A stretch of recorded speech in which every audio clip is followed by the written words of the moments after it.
विद्यार्थियों सुप्रभात।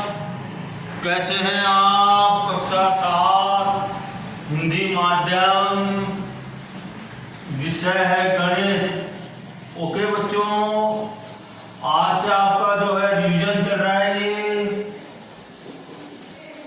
चैप्टर 1 चलेगा आपका हिंदी माध्यम। अब देखिए, मैं आपको बता देता हूं आपके कोर्स में क्या क्या है। ये हिंदी माध्यम है बच्चों, ये जो चैप्टर 1 चलेगा आपका। ओके, ठीक है बच्चों। तो देखो, आपके कोर्स में जो है इंट्रोडक्शन है और रिवीजन है और पूर्णांकों का योग और व्यवकलन के गुणधर्म है। ओके बच्चों, तो आपको आज मैं जो है भूमिका बता रहा हूँ, इसकी मैं इंट्रोडक्शन बता रहा हूँ मैं, और आपका मैं जो है रिवीजन कराऊंगा, पुनरावलोकन कराऊंगा मैं। तो देखिए, आप लोग जो है क्लास 6 में पूर्ण संख्याओं को, पूर्णांकों के बारे में आप जो है अध्ययन कर चुके हैं, तथा आप जानते हैं कि पूर्णांक संख्याओं का एक बड़ा संग्रह होता है जिसमें पूर्ण संख्याएं एवं ऋणात्मक संख्याएं सम्मिलित होती हैं। ये देखो, पूर्णांक जो है एक बड़ा संग्रह होता है जिसमें धनात्मक और ऋणात्मक संख्याएं जो है सम्मिलित होती हैं। और देखो, आपने पूर्णांकों एवं पूर्णांक संख्याओं का में और क्या अंतर पाया बताओ। और देखिए, पूर्णांक में जो एक ही अंतर होता है बच्चों, पूर्ण संख्याओं में और पूर्णांक में, कि पूर्ण संख्या तो जो 0 से शुरू होती है और अनंत की ओर गमन करती है। ओके बच्चों, जबकि पूर्णांक जो है 0 से अनंत की ओर तो अग्रसर होता ही है, लेकिन वो है निगेटिव, मतलब ऋणात्मकता की ओर अग्रसर होता है। वो -1, -2, -3, और ये भी जो है अनंत की ओर अग्रसर होते हैं। तो बच्चों, ये जो है, अब देखो, मैं आपको रिवीजन करा रहा हूं, मैं पुनरावलोकन। आप देखो, पूर्णांकों को जो है संख्या रेखा पर आप इस तरह डिनोट करते हैं। आप लोग, ये संख्या रेखा है, ये ठीक है। इसको समान भागों में बांट दिया अपन ने।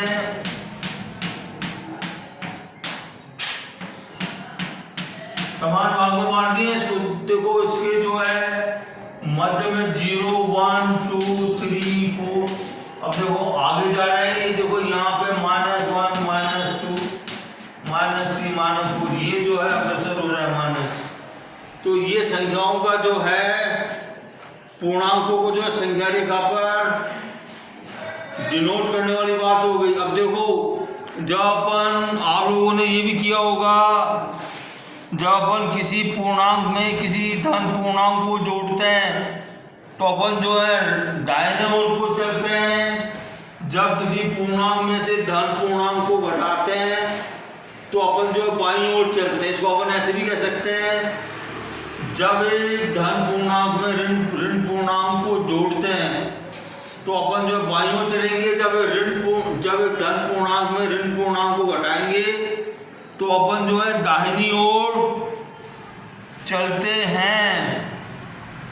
ठीक है। अब देखिए, ये आप लोगों ने की होंगी इक्वेशंस।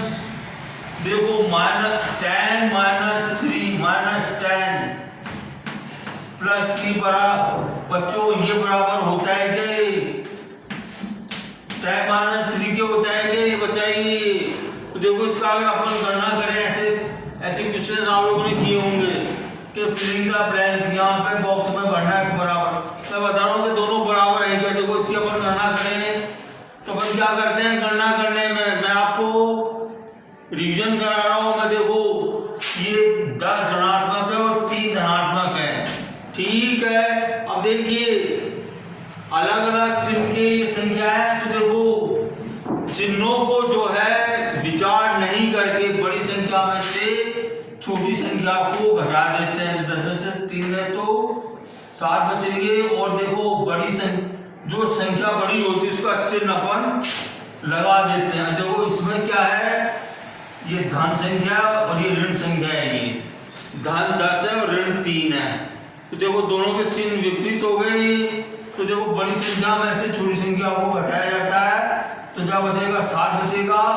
और देखिए बड़ी संख्या का चिन्ह लगा देते हैं अपन, जो है 7 जो अंडरस्टूड होता है गणित में, इसके आगे अपन चिन्ह नहीं लगाते। तो बताइए माइनस ऋण 7 और 7 बराबर, धन माइनस ऋण 7 और धन 7 क्या बराबर है क्या? दोनों बराबर नहीं है। ओके, अब देखिए इसी तरह आपने जो है योज्य प्रतिलोम भी पढ़ा होगा आप लोगों ने। क्या होता है बच्चों, ये -7 का योज्य प्रतिलोम क्या हो गया, धन 7 हो गया। ओके, और देखो धन 7 का योज्य प्रतिलोम क्या हो गया, माइनस ऋण 7 हो गया। ये योज्य प्रतिलोम होता है। ओके, जब अपन योज्य प्रतिलोमों को जोड़ते हैं, -7 और -7 को जोड़ेंगे तो अपन को जो है योज्य तत्समक मिल जाता है 0। 0 क्या कहलाता है, योज्य तत्समक, ये योज्य तत्समक कहलाता है। ओके बच्चों, अब देखिए इसी तरह के क्वेश्चन आप लोगों ने किए होंगे बच्चों। अब देखिए कोई बड़ी संख्या लेते हैं अपन,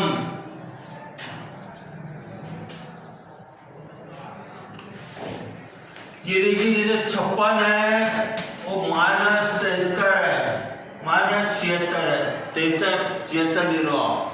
अब देखो इसको अपने को हल करेंगे तो क्या करेंगे, तो देखिए ये 56 धन पूर्णांक हो गया और ये 76 ऋण पूर्णांक हो गया। ठीक है, अब देखो इसके जो है चिन्हों को मद्देनजर नहीं रखते हुए अपन जो है बड़ी संख्या में से छोटी संख्या को घटा देते हैं। तो कितना बचेगा, 76 में से 56 है तो 0 20 आ गया। अब देखो बड़ी संख्या का जो चिन्ह है उसको अपन लगा देते हैं, तो इसका हल कितना हो गया, ये -20 हो गया। इसी तरह देखिए 4 -5, ये देखिए इसको, इसका मतलब क्या हो गया बच्चों कि अपन जो है दाहिनी ओर चलेंगे। जब किसी पूर्णांक में से ऋण पूर्णांक को घटाते हैं तो दाहिनी ओर चलते हैं। दाहिनी ओर का मतलब क्या हो गया कि अपन इसको योग करेंगे। ओके, इसका योगफल कितना रहेगा, 9 आ जाएगा। 4 कदम, 4 की स्थिति से 5 कदम में दाहिनी ओर चलते तो क्या आ जाएगा, 9 नहीं आ जाएगा बच्चों। तो ये कुछ इस तरह की कुछ क्वेश्चंस हैं जो आप लोगों ने किए होंगे। ओके, ये आपका जो है पुनरावलोकन होता है ये। अब देखिए ये कुछ बातें हैं जो कि मैंने आपको स्पष्ट कर दी हैं। अब देखो इसमें आपका जो है योग और व्यवकलन ही आपके कोर्स में है और बाकी इसके गुणधर्म में बाकी आपके कोर्स में नहीं है। ये 3 बिंदु ही हैं आपके कोर्स में। ठीक है, अब देखिए मैं आपको एक्सरसाइज प्रश्नमाला 1.1 करा रहा हूँ मैं आपको मैं। ठीक है, अब देखिए अपने को कुछ शहरों के जो है तापमान अपने को जो है संख्या रेखा पर दे रखे हैं। ये संख्या रेखा है, ये कुछ शहरों के तापमान देखो, इसको मैंने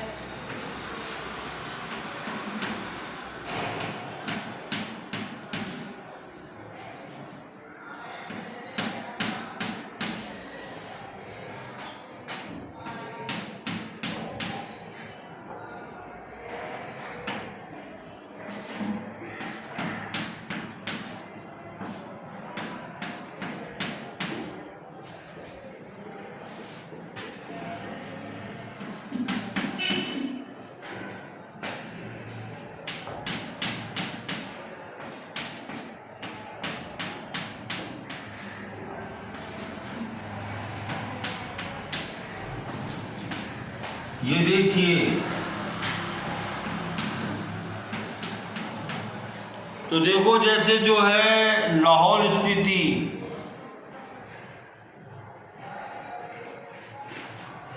लाहौल स्पीति का टेम्परेचर कितना है, ये यहाँ पे दे रखा है।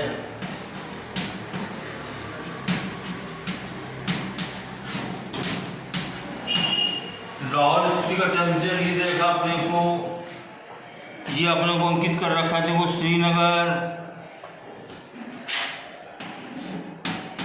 इसको जो है श्रीनगर का दिखा रखा, अपने को अंकित कर रखा है। और देखिए शिमला, ये जो है शिमला दिखा रखा है अपने को। और देखिए ये ऊटी है,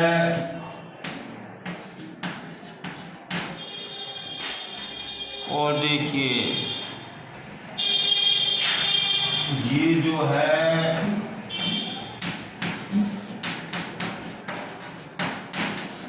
बेंगलोर है ये। तो देखो पहला क्वेश्चन है, ये आपको संख्या रेखा पर दिखा रखे हैं, ये चिन्हित कर रखे हैं। इस संख्या रेखा को देखिए और इस पर अंकित स्थानों के तापमानों को लिखिए।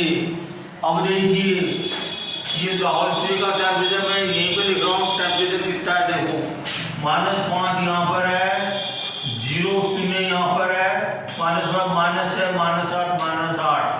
तो लाहौल का टेम्परेचर कितना होगा, -8 डिग्री सेल्सियस हो गया। श्रीनगर कितना होगा, देखो 0 यहाँ पर है, -1, -2 डिग्री सेल्सियस। शिमला कितना है, 5 डिग्री सेल्सियस। ओके, और देखो ये ऊटी का टेम्परेचर कितना है, देखो 15 है, 15 से 14 डिग्री सेल्सियस। और देखो बेंगलोर कितना है, देखो 20 कितना है, 21, 22। ये टेम्परेचर जो 22 डिग्री सेल्सियस टेम्परेचर जो है तापमान बेंगलोर का है। देखो ए पार्ट हो गया। अब देखिए बी पार्ट। बी पार्ट कहता है उपर्युक्त स्थानों में से सबसे गर्म और सबसे ठंडे स्थानों के तापमान में क्या अंतर है। सबसे गर्म और सबसे ठंडे तापमानों में क्या अंतर है।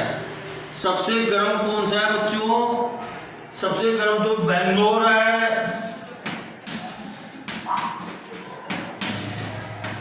बेंगलोर तापमान कितना है, 22 डिग्री सेल्सियस।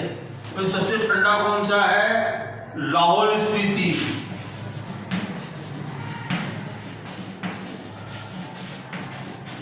इसका टेम्परेचर कितना है, -1। तो देखो इनमें जो है, इनमें अंतर कितना है। तो देखो अंतर के लिए अपन क्या करेंगे, अंतर के लिए देखो 22 पूर्णांक में से ऋण पूर्णांक 8 को अपन घटा देंगे तो कितना हो जाएगा ये 22 -8। तो अगर दाहिने पक्ष से लेंगे अपन तो कितना आ जाएगा ये 30 डिग्री का अंतर आ गया ये। ठीक है, अब देखो सी, लाहौल स्पीति और श्रीनगर के तापमानों में क्या अंतर है। लाहौल स्पीति श्रीनगर के तापमान में अंतर देख लो, इन दोनों के बीच का डिस्टेंस देख लो कितना है। देखो 1 2 3 4 5 6 डिग्री सेल्सियस का जो है अंतर है बच्चों। लाहौल स्पीति और श्रीनगर के तापमानों का अंतर कितना है, 6 डिग्री सेल्सियस का अंतर है। और उसको मैथमेटिकली करेंगे, क्या करेंगे अपन, -8 में से -2 को अपन घटा देंगे तो -8 है। तो देखो 2 का अपन, तो इसको अपन मैथमेटिकली करें तो क्या हो जाएगा, माइनस प्लस हो जाएगा और ये बराबर -6 डिग्री सेल्सियस हो गया। ठीक है, और देखिए क्वेश्चन नंबर डी, क्या हम कह सकते हैं कि शिमला और श्रीनगर के तापमानों का योगफल शिमला के तापमान से कम है। क्या हम कह सकते हैं शिमला और श्रीनगर का तापमानों का योग, देखो श्रीनगर ये है और शिमला ये है, तो देखो इनका अगर अपन योग करें -2 डिग्री + 5 डिग्री, कितना हो गया 3 डिग्री हो गया ये। ओके, तो बताइए शिमला से क्या कम है क्या ये? क्या बताना अपने को? शिमला के तापमान से कम है क्या? शिमला के तापमान से कम है क्या बताइए? बिल्कुल है कम। शिमला का तापमान कितना है? 5 डिग्री सेल्सियस, 5 डिग्री सेल्सियस है, जबकि कितना आ रहा है? 3 डिग्री सेल्सियस आ रहा है, कम है। ओके, और सेकंड भाग क्या है इसका? क्या दोनों स्थानों के तापमानों का योग श्रीनगर के तापमान से कम है क्या? अब देखो इनका योग करते हैं अपन। अपन ने पहले क्या किया था? अपन ने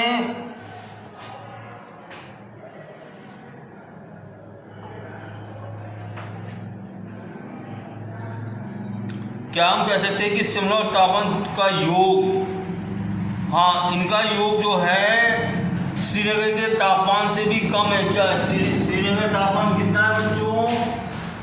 -2 डिग्री सेल्सियस है, और योग कितना आ गया? 3 डिग्री सेल्सियस। देखो माइनस का कम होता है, नहीं होता है? कम नहीं है, इसका योगफल ज्यादा आ गया। ओके बच्चों, ठीक है। तो ये इसका जो है कम नहीं होगा, ज्यादा होगा इसका योग।